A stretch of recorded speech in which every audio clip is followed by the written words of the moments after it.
المعبود الذي خلق البشر في ألوان مختلفة وجعل الناس شعوبا وقبائل ليعرف بعضهم بعضا وصلاة ربي وسلامه الأتمان الأكملان على من تنور به الوجود سيدنا ونبينا ورؤوفنا ورحيمنا رسول الله الذي أرسله الله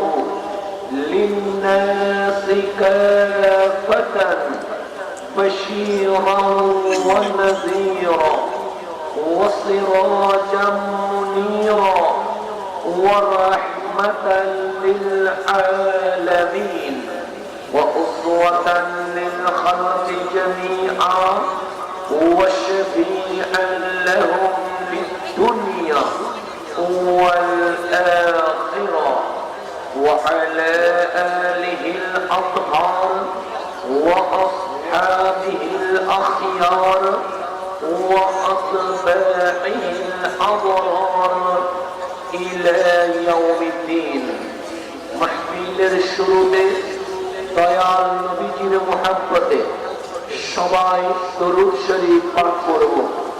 আল্লাহুম্মা সাল্লি আলা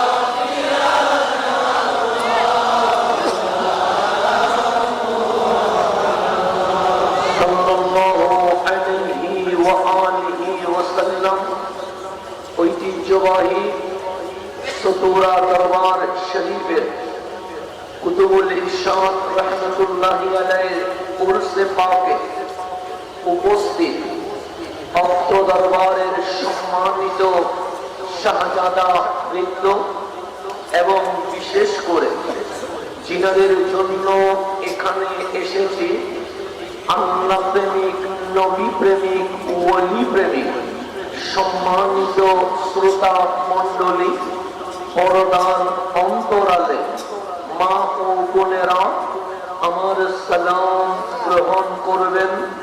আসসালামু আলাইকুম ওয়া রাহমাতুল্লাহি ওয়া বারাকাতুহু। আলহামদুলিল্লাহ, আমি ভক্ত দরবার শরীফে কত বছরও এসেছিলাম, আল্লাহ কবুল করেছেন। তো সেই সময়ে আপনাদের যে জজবা, আপনাদের যে প্রেম, আজকে এসে দেখলাম ওই প্রেম দ্বিগুণ বেড়ে গেছে আলহামদুলিল্লাহ।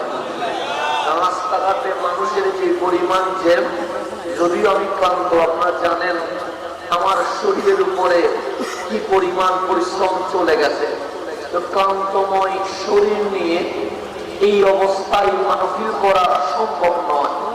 একটা বার চেয়েছিলাম না করতে, কিন্তু কল করে বললেন মাফ করা যাবে না। তো দরবার যেহেতু কুতুবুল ইরশাদের, আমি মনে করি শরীর ক্লান্ত হোক, ফয়েজ যদি ওখান থেকে আসা শুরু করে ইনশাআল্লাহ আমাদের ক্লান্তময় শরীর হুসাইনি জজবায় পরিণত হয়ে যাবে। কখনো ক্লান্ত হইতে পারে নাকি? কখনো ক্লান্ত হওয়া যাবে না, কারণ দুনিয়ায় আমরা ছুটি কাটাইতে আসি নাই, দুনিয়ায় আমরা হুসাইনি বাগান সাজাইতে এসেছি।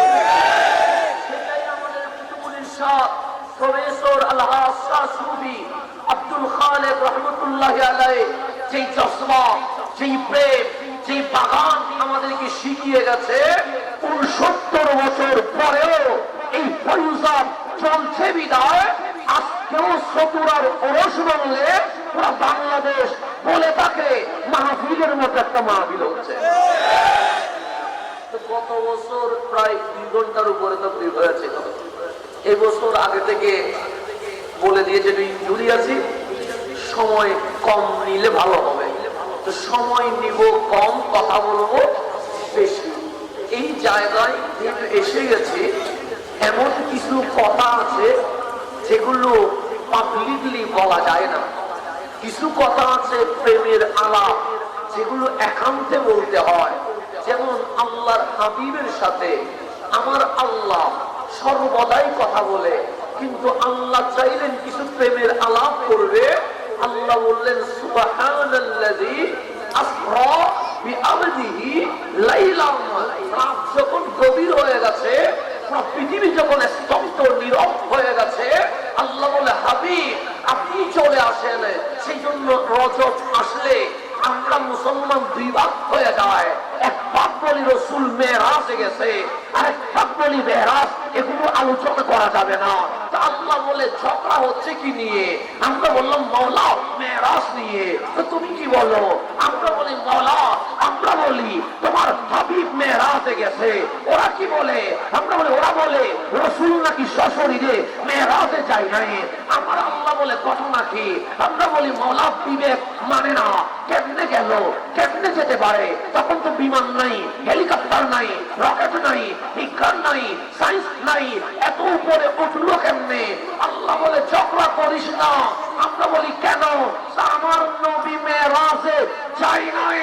সুবহানাল্লাযী আসরা বিআবদিহি, আমি আল্লাহ নিজে আমার হাবিবুল্লাহকে মেরাজে নিয়ে গেছি।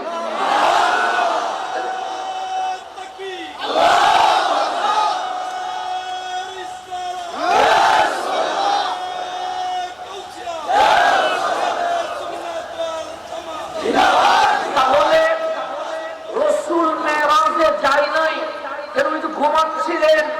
আল্লাহ বলে সুবহানাল্লাযী আসরা, আমি আল্লাহ নিয়ে গেছি। আল্লাহ যদি নিয়ে যায়, বান্দা এখানে কোন আপত্তি করার সুযোগ।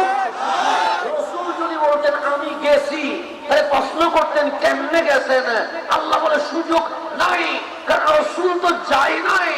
আমি আল্লাহ নিয়ে গেছি। নিয়ে যিনি গেছে ওনারে প্রশ্ন করার কোন সুযোগ আছে? নিলেন কখন? নাহারাম নয়, দিনে নয়, দুপুরে নয়, বিকেলে নয়, জোহরে নয়, লাইলাম গভীর রাতে নিয়ে গেছে। মালিক সকালে নেওয়া যায় না, আল্লাহ বলে যায়।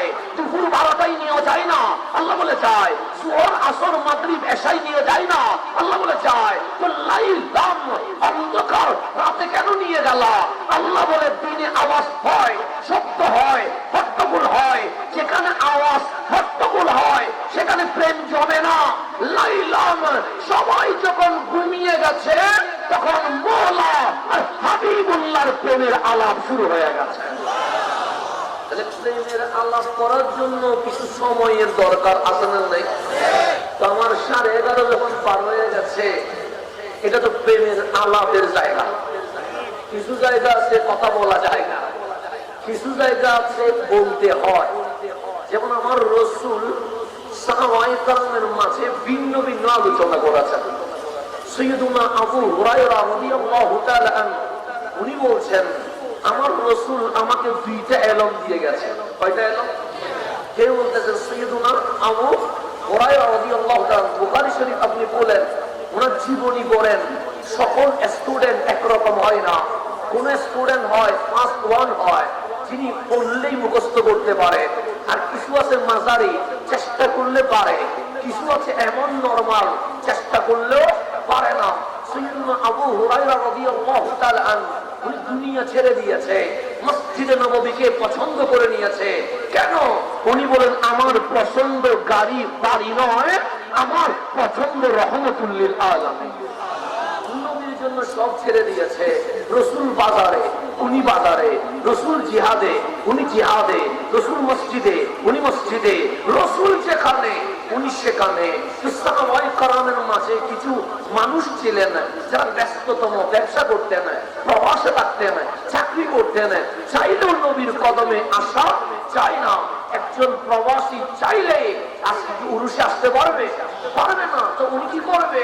হয়তো লাইভে দেখবে, না হলে আপনাকে জিজ্ঞেস করবে যে হাসান আজারি সাহেব, আল্লামা উস্তাদুল উলামা কবিরউদ্দিন সালেহী সাহেব ওনারা কি আলোচনা করেছে, আপনাদের থেকে জেনে নিবে। তো সাহাবায়ে কেরাম যারা ব্যস্ত ছিলেন সপ্তাহ নবীর দরবারে, মাস পর নবীর দরবারে, 6 মাস পর নবীর দরবারে, 1 বছর পর নবীর দরবারে, ওরা মুসলিমকে প্রশ্ন করে না কেন? ওরা জানে এই নবীটার জায়গার নাম আদব। প্রশ্ন করতে গেলে সামান্য বেয়াদবি হলে ঈমান বরবাদ হয়ে যাওয়ার সম্ভাবনা আছে। সেজন্য সাহাবায়ে কেরাম আমার রাসূলের দরবারে ডাইরেক্ট জিজ্ঞেস করতেন না। আপনারা তো ডাইরেক্ট জিজ্ঞেস করার অধিকার আছে, চাইলে প্রশ্ন করতে পারবেন, কিন্তু রাসূলের সামনে সাহাবায়ে কেরাম যখন আসতেন কোন প্রশ্ন করার আগে বলতেন আসসালাতু ওয়াসসালামু আলাইকা ইয়া রাসূলুল্লাহ, নবী গো আপনার কদমে সালাত ও সালাম। এতটুকু বলে ডাইরেক্ট বলা যায়, কিন্তু এটা বলে নাই। আগে বলছে ফিদাকা আবি ওয়া উম্মি ইয়া রাসূলুল্লাহ, নবী গো শুধু আমি নয় আমার মা বাবা আপনার কদমে কুরবান হয়ে যাক। এরপরে প্রশ্ন করেছেন, এটার নাম আদব। সেজন্য আদবের নাম ইসলাম। ওই আদব যেই জায়গায় পাওয়া যায় ওই জায়গার নাম আহলে সুন্নাত ওয়াল জামাত। আদব ছাড়া ইসলাম টিকতে পারে? সেজন্য দরবারে আসলে আদব শিখায়। এখানে কিভাবে বসতে হয় শিখতে হয়, কিভাবে কথা বলতে হয় শিখতে হয়, কিভাবে জিকির করতে হয় শিখতে হয়। দরবার ছাড়া অন্য কোথাও শিখাই না। কেন? ওই দরবারে যিনি শুয়ে আছে উনি জানে ওই মদিনা থেকে ফয়েজ আদবের কাছে আসে না, আদব ওয়ালার কাছে আসে। এটা জানে বলেই উনি মুরিদকে শুধু কি শিখায়? আদব শিখায়। কখনো সৈয়দুল মুরসালিন লিখে, কখনো আপনি সালেক কিভাবে হবেন সেটা লিখে। কেন লিখে? কারণ উনি জানে এই ফয়েজ এজিদে পায় না, এই ফয়েজ আদব ওয়ালা হুসাইনে পায়। সেজন্য উনি সালেকদের জন্য কি লিখেছেন? সিরাজুস সালেকিন কিতাব লিখেছেন, সালেকিনদের জন্য কিতাব লিখেছেন। সালেক কিভাবে হবেন, কিভাবে মাওলানা রাজি করবেন, কিভাবে মদিনার পথ ধরবেন। সেজন্য ওলিরা আদব শিখায়, জানে এই নামাজ রোজা হজ যাকাত এগুলো তখন কবুল হবে যখন মুখে আদব থাকবে। আদব ছাড়া কখনো কবুল হবে? সেজন্য রাসূল পাকের দরবারে সাহাবায়ে কেরাম ওনার সর্বোচ্চ আদব দেখিয়ে এরপরে প্রশ্ন করতেন, ইয়া রাসূলুল্লাহ একটা বিষয় জানার ছিল, জিজ্ঞেস করব। আমার কামলিওয়ালা যদি অনুমতি দিতেন তাহলেই জিজ্ঞেস, অন্যতাই কোনো প্রশ্ন করতেন না। এটাই ছিল সাহাবায়ে কেরামের আদব। আগে নবীর কাছে নয়, আগে যাইতেন সাইয়্যিদুনা আবু হুরায়রা রাদিয়াল্লাহু তাআলা দরবারে। আবু হুরায়রা এই মাসআলাটা সম্পর্কে আমি জানি না, নিশ্চয়ই রাসূল বলেছে। সাইয়্যিদুনা আবু হুরায়রা বলেন নাম ক্বালা রাসূলুল্লাহ, কামলিওয়ালা বলেছে, তো বলো না মাসআলাটার সমাধান কি হবে? সাইয়্যিদুনা আবু হুরায়রা বলেন লা আদরি, আমি তো জানি না। কেন? তুমি কি রাসূল থেকে শুনো নাই? যে শুনেছি, কিন্তু জানো আমার ব্রেনটা একটু শর্ট, নাসিতু আমি তো ভুলে গেছি। সকালে শুনলে বিকেলে ভুলে যায়, বিকেলে শুনলে রাতে ভুলে যায়, রাতে শুনলে সকালবেলা ভুলে যায়। সাহাবায়ে কেরাম প্রশ্ন করে সাইয়্যিদুনা আবু হুরায়রা উত্তর দিতে পারে না। একদিন যায়, 2 দিন যায়, 3 দিন যায়, মাস যায়, বছর যায়, কিন্তু সাইয়্যিদুনা আবু হুরায়রা রাদিয়াল্লাহু তাআলার উত্তর একটাই, আনা নাসিতু আমি ভুলে গেছি। সাহাবায়ে কেরাম বিরক্ত হয়ে বলছেন, আবু হুরায়রা তুমি রাগ করিও না, তুমি তখন নবীর পিছনে পিছনে আমরা চাকরি করতে হয়, ব্যবসা করতে হয়, প্রবাসে যেতে হয়, তাই চাইলে নবীর দরবার আসতে পারি না। তুমি যেহেতু ভুলে যাও, নবীর সাইটে থেকে সরে যাও, কাউকে নবীর পাশে দাও যে মনে করতে পারে, যে প্রশ্ন করতে পারে, যে জিজ্ঞেস করতে পারে। এরকম একজন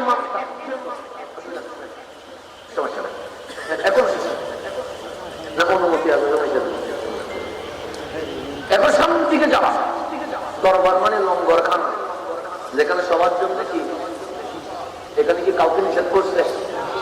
বলছে অমুক পুত্র আসতে পারবে না, এরকম বলছে না। দরবার মানে লঙ্গরখানা, এখানে বিরোধী পক্ষ আসতে পারবে না? অবশ্যই আসতে পারবে। অন্য ধর্মের মানুষ আসতে পারবে না? পারবে। কেন? এটাই আমাদেরকে মদিনাওয়ালা শিখিয়েছে, পক্ষটারে উজাড় করে দাও। আলাম নাশরাহ লাকা সাদরা, এমন উজাড় করবা শত্রুও তোমার সামনে এসে মাথা নত করতে বাধ্য হয়ে যাবে। সেজন্য আমরা বলি দলমত নির্বিশেষে সবার জন্য দাওয়া। দেখবেন উরুস শরীফের মধ্যে এখানে নির্দিষ্ট বলে নাই সুন্নি জনতা উপস্থিত থাকবে, বলছে আছে এরকম কিছু নাই? আমি এক পলকে দেখছি এখানে নাই। কেন নাই? এই দরবার কি আহলে সুন্নাত ওয়াল জামাতের উপর ভিত্তি নয়? অবশ্যই ভিত্তি, কিন্তু দাওয়াত দেওয়ার সময় সবাইকে দেওয়া হয়েছে। কেন? নবীটার নাম রহমতুল লিল আলামিন, ফয়েজ একজনে নিবে না, পুরো আলামিনে নিবে। আর ওই ফয়েজ যেখানে পাওয়া যায় সেটার নাম দরবার। আমি লাস্টে এসে আপনাকে ফিনিশিং ইনশাআল্লাহ বুঝানোর ট্রাই করব। এখন আসেন সাইয়্যিদুনা আবু হুরায়রা রাদিয়াল্লাহু তাআলা আনহু, উনি ভুলে যায়। সাহাবায়ে কেরাম বলছে, আবু হুরায়রা ভুলে যেহেতু যাও, নবীজির পাশ থেকে সরে যাও। এমন একজন আসো যে মনে রাখতে পারে, আমরা প্রশ্ন করলে আমাদেরকে উত্তর দিতে পারে। সাইয়্যিদুনা আবু হুরায়রার চেহারা মলিন হয়ে গেছে। সাহাবায়ে কেরাম যা বলেছে এটা তো বাস্তব কথা বলেছে। সাইয়্যিদুনা আবু হুরায়রা রাদিয়াল্লাহু তাআলা আনহু মসজিদ নববীর কোণায় বসে আছে, চেহারা মলিন হয়ে গেছে, চোখের মধ্যে পানি টলটল করছে। আমার আকা, আমার মুনি রহমতুল লিল আলামিন সাল্লাল্লাহু আলাইহি ওয়াসাল্লাম মসজিদ নববীতে ঢুকলেন, ডানে বামে তাকালেন, দেখলেন সাইয়্যিদুনা আবু হুরায়রা কাঁদছে। আমার কামলিওয়ালা বলেন, ইয়া আবু হুরায়রা, হে আবু হুরায়রা, তাল আমার কাছে এসো, আমার কাছে এসো। সাইয়্যিদুনা আবু হুরায়রা আসলেন, সাইয়্যিদুনা আবু হুরায়রা আসলেন, আমার কাছে এসো। আমার নবী বললেন, ক্ষুধা লেগেছে? সাইয়্যিদুনা আবু হুরায়রা, ক্ষুধা লাগে নাই। তৃষ্ণা লেগেছে? লাগে নাই। বকা দিয়েছে কেউ? তাও দেয় নাই। তো সাইয়্যিদুনা আবু হুরায়রা কাঁদছো কেন? সাইয়্যিদুনা আবু হুরায়রা বললেন, নবী গো, আমার খিদাও লাগে নাই, আমার তৃষ্ণাও লাগে নাই, কেউ আমারে বকা দেয় নাই, কিন্তু আমি আপনার পিছনে পিছনে থাকি। সাহাবায়ে কেরাম যারা চাকরিতে, ব্যবসায়, প্রবাসে, ওরা যখন সপ্তাহ মাস পরে এখানে আসে, আমার জিজ্ঞেস করে, তা আপনি তো জানেন আমি সকালে শুনলে বিকেলে ভুলে যায়, বিকেলে শুনলে রাতে ভুলে যায়, রাতে শুনলে সকালে ভুলে যায়। সাহাবায়ে কেরাম জিজ্ঞেস করে, আমি বলি না সে তো ভুলে গেছি। ওরা আজকে বিরক্ত হয়ে আমাকে বলেছে আমি যেন আপনার পাশ থেকে সরে যায়। কোন জ্ঞানী মানুষ যেন এখানে চলে আসে, নবী গো, আমার খাবার লাগবে না, পানি লাগবে না, বিল্ডিং লাগবে না, তৃষ্ণা লাগবে না, আমি দুনিয়ার সব কিছু ছেড়ে দিতে পারবো, কিন্তু আমার নবীটারে ছাড়তে পারবো। রাখতে পারি না, এটা কথা ঠিক আছে, কিন্তু আমি নবী ছাড়বো কেমনে?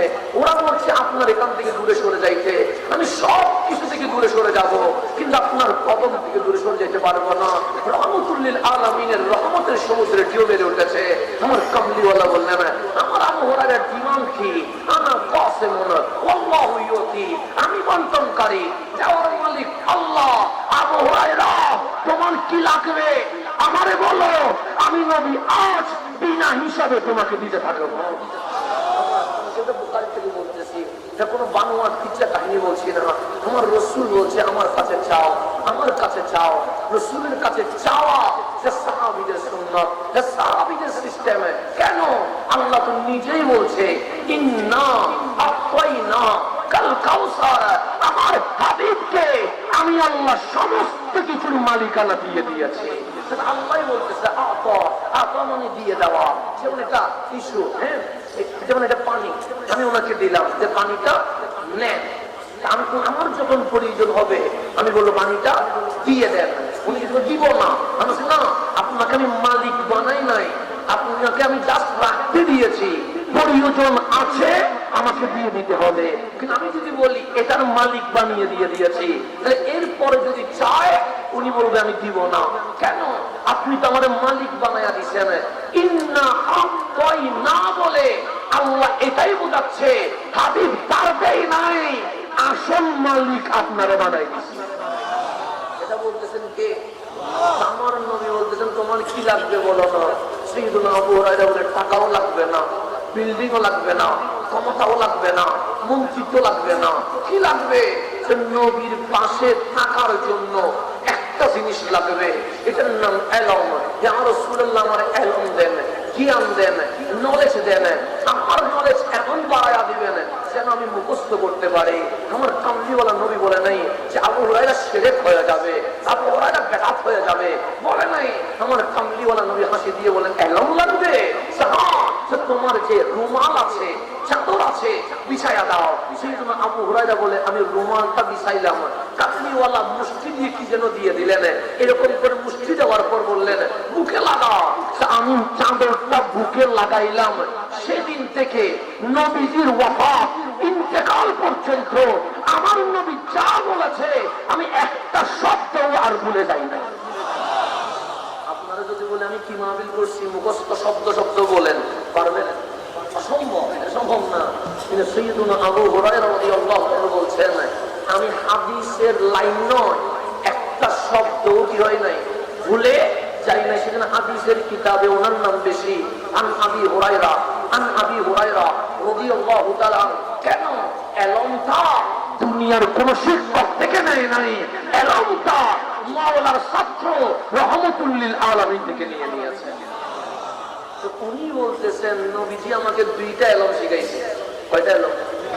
দুইটা। একটা বলে দিয়েছে যেটা তোমরা কিতাবে পাচ্ছ, বুখারীতে পাচ্ছ, মুসলিমে পাচ্ছ, সুনানে আবি দাউদে পাচ্ছ, বলে দিয়েছি। আর একটা এলম বলতে পারি নাই। সবাই বলেন কেন? সে বললে আমার এই গর্দান কেটে ফেলবা।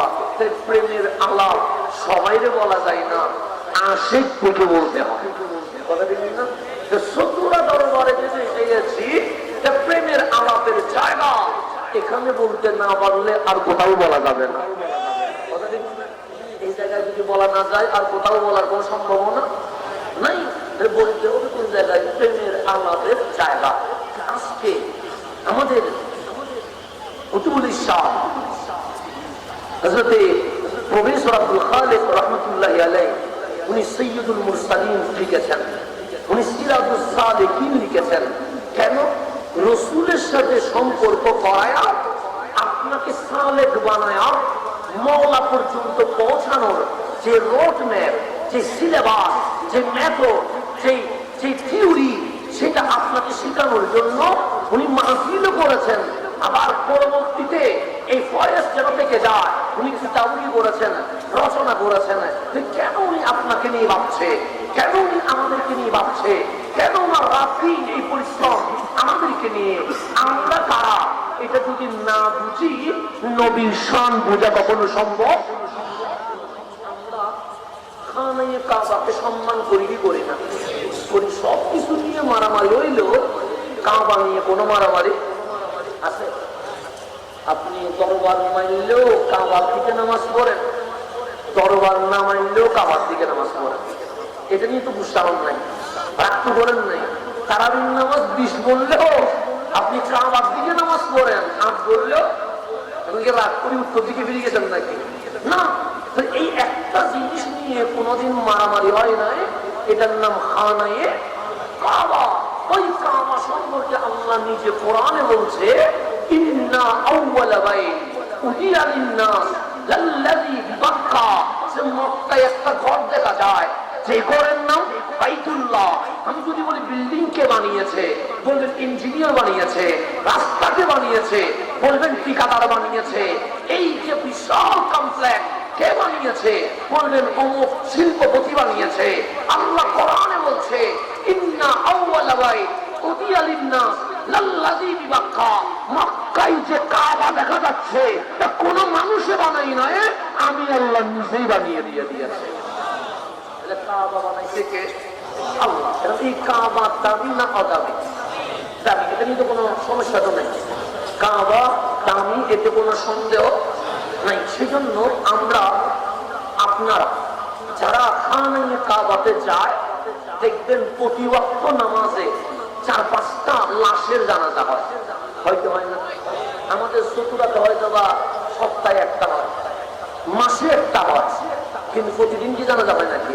প্রতি হয় না। কিন্তু কাবার চত্বরে গেলে দেখবেন ফজরে 4-5টা, জোহরে 4-5টা, আসরে 4-5টা, এরকম প্রতিদিন এরকম 4-5 জনের প্রতি ওয়াক্তে জানাজার নামাজ হচ্ছে কি হচ্ছে না?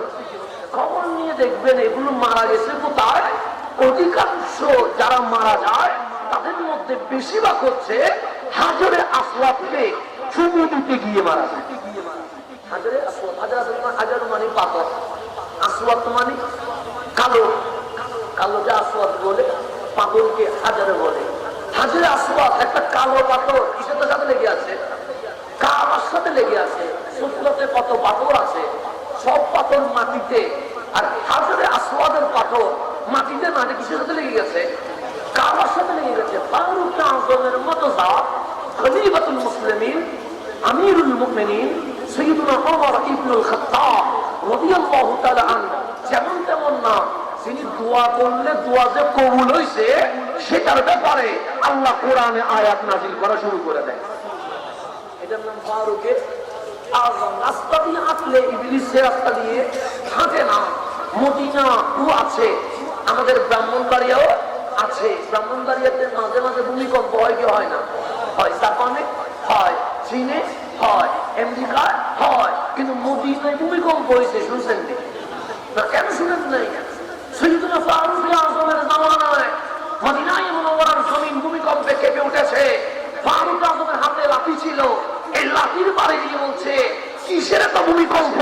সেই জমিনে কামলিওয়ালা আরাম করতেছে। এক বাড়ি শুতে 1400 বছর চলে গেছে, সব জায়গায় ভূমিকম্প হয়, মদিনায় ভূমিকম্প হয় নাই। এক লাঠির বাড়ির মেয়াদ কয় বছর? 1400 বছর। পাওয়ার কম না বেশি? বেশি। এই যে শীতকাল আসলে পুকুরের পানি কি হয়ে যায়? কমে যায়। কমে যাচ্ছে, অনেক পুকুর শুকিয়ে গেছে। আমার মতো ছেলে যদি পুকুরে যাইয়া বলি ওট পানি, ওট উঠবে না জীবনে, আপনি উল্টা আমার ধরে অ্যাম্বুলেন্সে তুলে বলবেন আপনার যেতে হবে, মাথায় সমস্যা দেখা দিয়েছে, বলবেন না? আমাকে স্টেজে তুলবেন। আর ফারুক আযমের মতো জাত মিশরের নাহরে নাইল, নীল নদীকে সিঁড়ি লিখতেছেন, ইয়া নাহরে নাইল, হে নীল নদ, আমি ওমর ইবনুল খাত্তাব তোমাকে হুকুম করছি, আল্লাহর আদেশে যদি প্রবহমান হও তাহলে আমার সিটি পাওয়ার পরে পানি উঠতে হবে। নদীতে সেই সিটি মাঝখানে ফেলতে দেরি 1500 বছর চলে গেছে। শীতকালে সব জায়গায় পানি কমে, নীল নদে পানি কমে। তাহলে পাওয়ার বেশি না কম? এই পাওয়ার বেশি হলো ফারুকে আযম খানায়ে কাবার সামনে গিয়ে হাজরে আসওয়াদকে বলতেছেন আমি ওমর, আমি কি? যদি পাথরের সামনে কখনো মাথা নত করতে পারে না, কিন্তু পাথরকে কখনো চুমু দিতে পারে না, কিন্তু আজকে আমি তোমাকে চুমু দিব। কেন জানো? কারণ আমার নবী তোমার চুমু দিয়ে দাবি করে দিয়ে দিয়েছে। রসুলদারের চুমু দিয়ে এটা মাটিতে থাকে না, এটা কাবার সাথে লাগিয়ে যায়।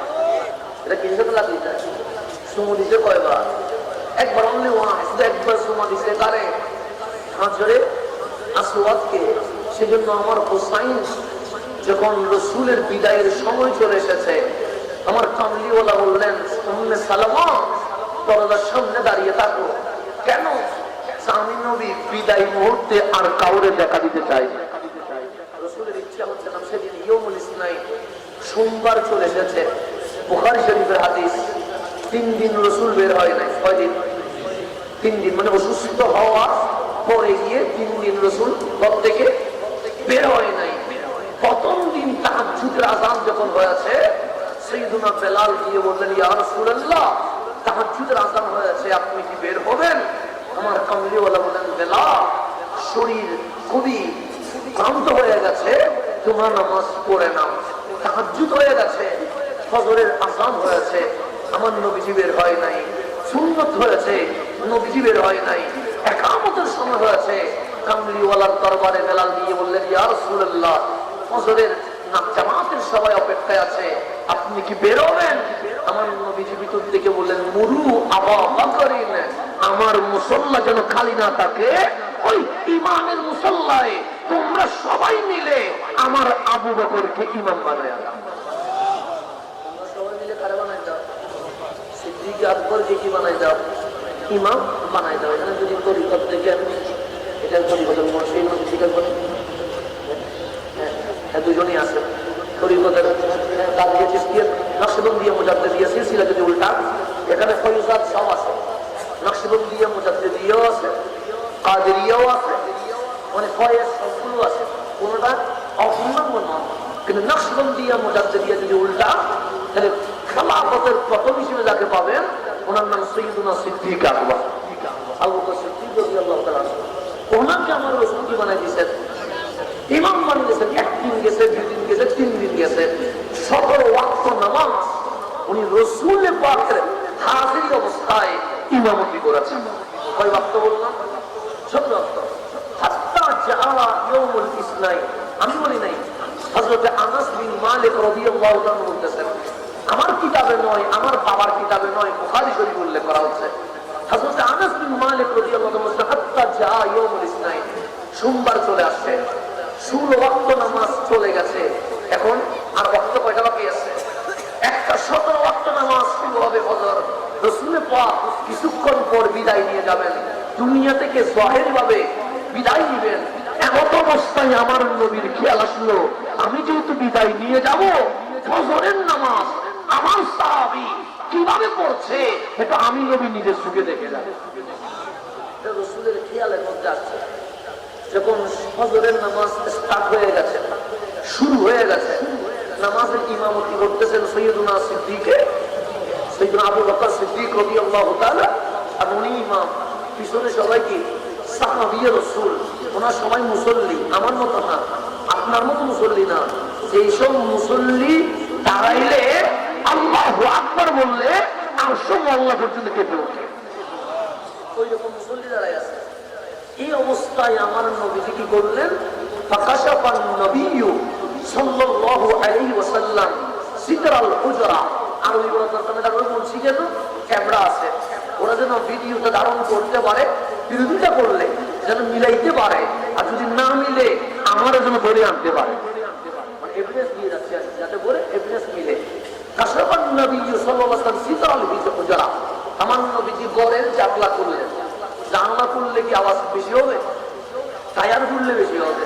টায়ার যদি ফুটে আপনারা দৌড় দিবেন কি না কি ভুলে গেছে, কিন্তু জানালা যদি খুলে, এখানে দরবারে জানালা যদি খুলে কোনো আওয়াজ আছে, এটা শুদ্ধ আওয়াজ হবে, ডানে বামে মানুষ শুনবে, একটু করে দেখবে জানলা খুলছে, দরকার নাই, কথা ঠিক না?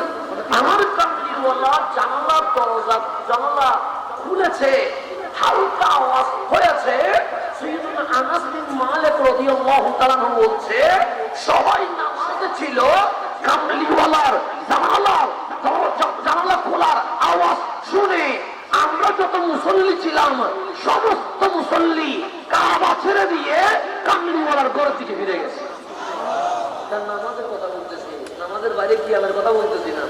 এখন তো মিলাদ কিয়াম বললেও তো কত বেদাতের ফতোয়া কারের উপর নিতে হয়, অত ফতোয়া নিতে হয় না। আমাদেরকে দেখলে অনেকে বলে বেদাতে বেদাতে আসছে, বলে না বেদাতে মানে কি? মিলাদ কিয়াম করছি এটার নাম বেদাতি, ঈদ মিলাদুন নবী করছি এটার নাম বেদাতি, মেহরাজুন নবী করছি এটার নাম বেদাতি। তো মেহরাজুন নবী বললে চালটা বেদাতি হয়, আল্লাহ তো মেহরাজের নামে একটা সূরা নাযিল করে দিয়ে দিয়েছে। দেখেন না, ফতোয়া দেওয়ার সময় তো আমাদের বিবেচনা করে যাওয়া দরকার আছে। এখন একদিকে কাবা, কাবা তো এদিকে বসছে নাকি? আমরা নামাজ পড়ছি এসে কোন দিকে? এদিকে কাবা। নামাজের মধ্যে আপনি কাবা চেঞ্জ করতে পারবেন? এখন মাহফিলে বিদায় শাহজাদা হুজুররাও আপনাদের দিকে ফিরছে, আমি নগণ্যকে ফিরতে হয়েছি কিছু কথা বলার জন্য, ফিরছে আপনারা এদিকে ফিরছেন, ডানে ফিরলেও সমস্যা নাই, বামে ফিরলেও সমস্যা নাই, কিন্তু নামাজের মধ্যে শাহজাদা হুজুররাও এদিকে, ইমামও এদিকে, মুসল্লিও এদিকে। কেন? ক্যাবলামুখী হইতেই হবে, ক্যাবলামুখী ছাড়া নামাজ হওয়া সম্ভব নয়। এটা নবীজির রওজা, যেটা এটাই নবীজির ঘর, এটার নামে কোরআনে সূরা নাযিল হয়েছে সূরাতুল হুজুরাত। এই হুজুরাত মানে আমার ঘর না, রাষ্ট্রপতির বাংলো না, প্রধানমন্ত্রীর গণভবন নয়।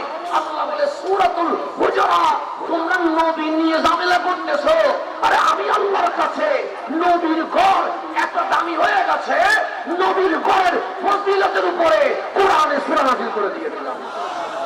এটার নাম হচ্ছে সূরাতুল হুজুরাত। কে দিয়েছে? আল্লাহ। নবীর ঘরের উপর সূরা, নবীর ঘর না, নবীর ঘর অনেক বেশি, নবীর ঘর নিয়ে আলোচনা করতেছে কে? আল্লাহ।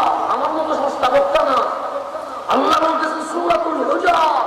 সেখানে আপনাকে নিয়ম দিচ্ছে, কানুন দিচ্ছে। রাস্তায় ছিলাম, কেউ কিছু বলবে না, সরকারি রাস্তা, চিল্লেলে কি আসে যায়, কিন্তু আমার নবীর ঘরের সামনের রাস্তা দিয়ে কিভাবে হাঁটতে হবে, কিভাবে চলতে হবে, কিভাবে কথা বলতে হবে, সমস্ত নিয়ম কানুন আমার আল্লাহ সূরাতুল হুজুরাতে বর্ণনা করা শুরু করে দিয়েছে। নবীর দাম এটাকে আমরা বাড়াইছি না আল্লাহ বাড়াইছে? আল্লাহ বাড়াইছে। আপনি জব্দ করতেছেন নিজের জন্য।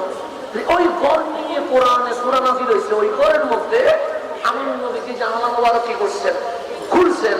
এই খোলার আওয়াজ শুনে ইমাম সাহেব নামাজে ব্যস্ত আছে। কে? সাইয়েদুনা আবু বকর সিদ্দিক রাদিয়াল্লাহু তাআলা। ওনার ব্যাপারে বুখারী শরীফ সাক্ষী দিচ্ছে, লা ইয়ালতাফিতু ফি সালাতিহি।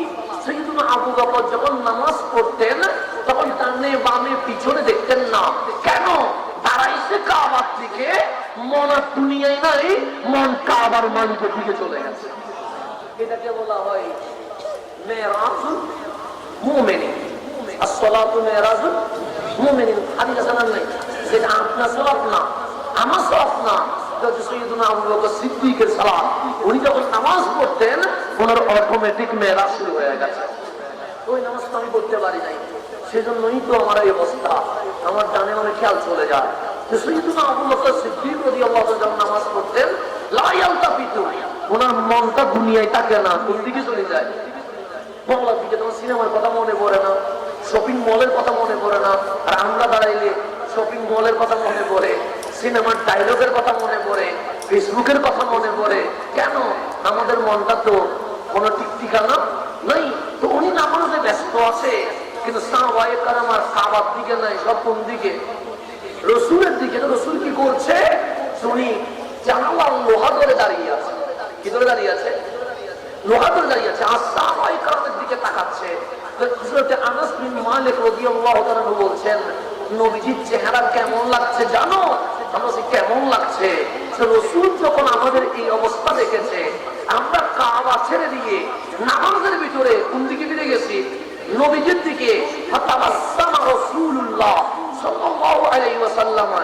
আমি ওই যে বলতাম এই বেদাত হয়ে গেছে, শিরক হয়ে গেছে, কাবা ছেড়ে আমার দিকে কি, কাবার দিকে ফিরো। কিন্তু আমার রাসূল সাহাবীদের এই অবস্থা দেখে মুস্কি আসতেছেন। সে শুধু তাই নয়, সুম্মা দাহিকা, এরপর হাসি শুরু করলেন। সেই হাসির মধ্য দিয়ে কামলিওয়ালা দাঁত মোবারক প্রকাশ হয়ে গেছে। আমার নবী মিটিমিটি কি করতেছেন? হাসতেছেন যে আমার সাহাবী একদিকে কাবা, আরেকদিকে মদিনাওয়ালা। কাবা ছেড়ে কোন দিকে? মদিনাওয়ালার দিকে। তো কেমন লাগছে? ওটা সূর্য বললে মানহানি হয়ে যাবে, চাঁদ বললে মানহানি হয়ে যাবে। আমরা বললাম, ওগো আমার সাইয়েদুনা আনাস, একটু বলেন না রাসূলকে দেখতে কিরকম লাগছে? যে তুমি কোরআনটা খোলো, কোরআনের হরফগুলো দেখেছো? আমরা বললাম হ্যাঁ দেখেছি। কিরকম মনে হয়? আমরা বলি কোরআনের হরফগুলো দেখলে মনে হয় কিলকিল করে আসবে।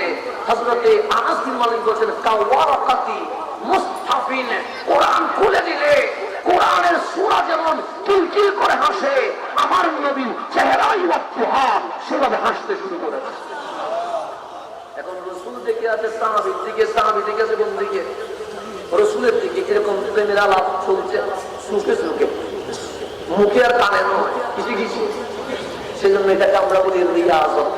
এটাকে আমরা কি বলি? তাসাউফের ভাষায় বলি রিয়াজত। শায়েখের কিয়াম যেটা বলি, এই শায়েখের কিয়াম এটা কোনো উল্টিগাই নাই। এটার নামাজও চলতেছে, একদিকে মদিনাওয়ালা, আরেকদিকে সাহাবায়ে কেরাম আমাদের সুখে সুখে কি চলতেছেন?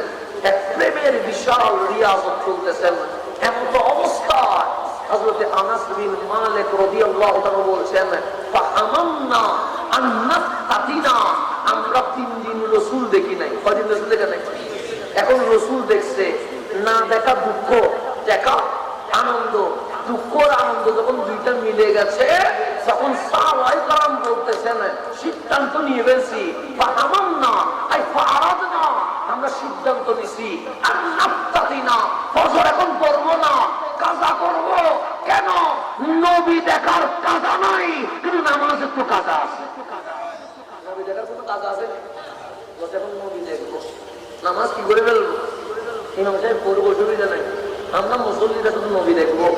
এই অবস্থায় সাহাবায়ে কেরাম উচ্চ আওয়াজে কান্না করে দিয়েছে।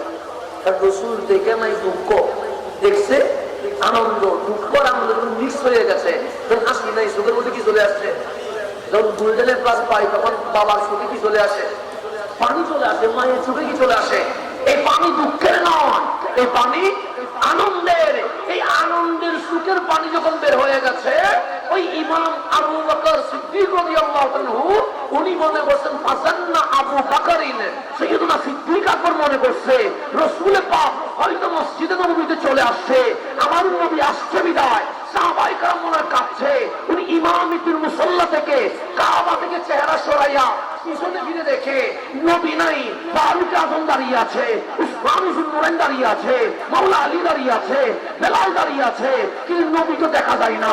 সাহাবীদের চেহারার দিকে তাকায়া দেখে একটা চেহারা কাবার দিকে নাই, সবার চেহারা নবীর রওজা ঘরের দিকে। সাইয়্যিদুনা আবু বকর বলে আমি কাবার দিকে তাকায়া কি করব? আমিও দেখি না।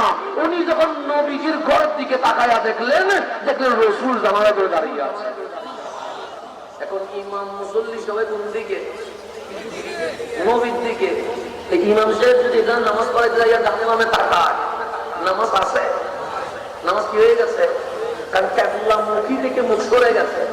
মুখ সরে গেলে নামাজ ভেঙে গেছে। সেজন্য আমরা আসসালামু আলাইকুম ওয়া রাহমাতুল্লাহ বলি। কেন? কিবলা থেকে চেহারা না সরলে নামাজ ভাঙবে না। নামাজ ভাঙার জন্য চেহারা সরাইতেই হবে। তো সরানোর সময় কাঁধে যে ফেরেশতাগুলো আছে তাদেরকে আমরা সালাম দিয়ে নামাজ কি করে ফেলি? ভেঙে ফেলি। তো এখন তো নামাজের ভেতরে দাঁড়ানো অবস্থায় সবাই কাবা ছেড়ে দিয়ে কোন দিকে? আমার নবীর দিকে ফিরে গেছে। কিন্তু নামাজ আছে না গেছে? শরীয়তের ফতোয়ায় গেছে। কিন্তু আমার কামলিওয়ালা ডাক দিয়ে বললেন, সাহাবী আমার, একদিকে কাবা আরেকদিকে মদিনাওয়ালা, তোমরা কাবা ছেড়ে যদি ডানে বামে তাকাইতা নামাজ চলে যাইতো, কিন্তু কাবা ছেড়ে দিয়ে যখন আমার দিকে তাকাইছো এর নামাজ ভাঙে নাই। কেন? এদিকেরটা কাবা হইলে ওইদিকেরটা কাবারও কাবা, এদিকেরটা কাবা হইলে ওইদিকেরটা কি? নামাজ ভাঙে নাই। আজকে নামাজ কমপ্লিট হয়ে গেছে। নামাজের আসল রহস্য যেটা, সেটা আমার সাহাবী আজ পেয়ে গেছে। নামাজ কবুল হয়ে গেছে। এই আমার কামলিওয়ালা জানালা বন্ধ করে দিয়েছেন। এবং হযরত উম্মে সালামা রাদিয়াল্লাহু তাআলা ডাক দিয়ে বললেন, সেই ফেলেছি, সমস্ত সাহাবীর দিদার হয়ে গেছে। বিদায় বেলায় আর কাউরে দেখা দিতে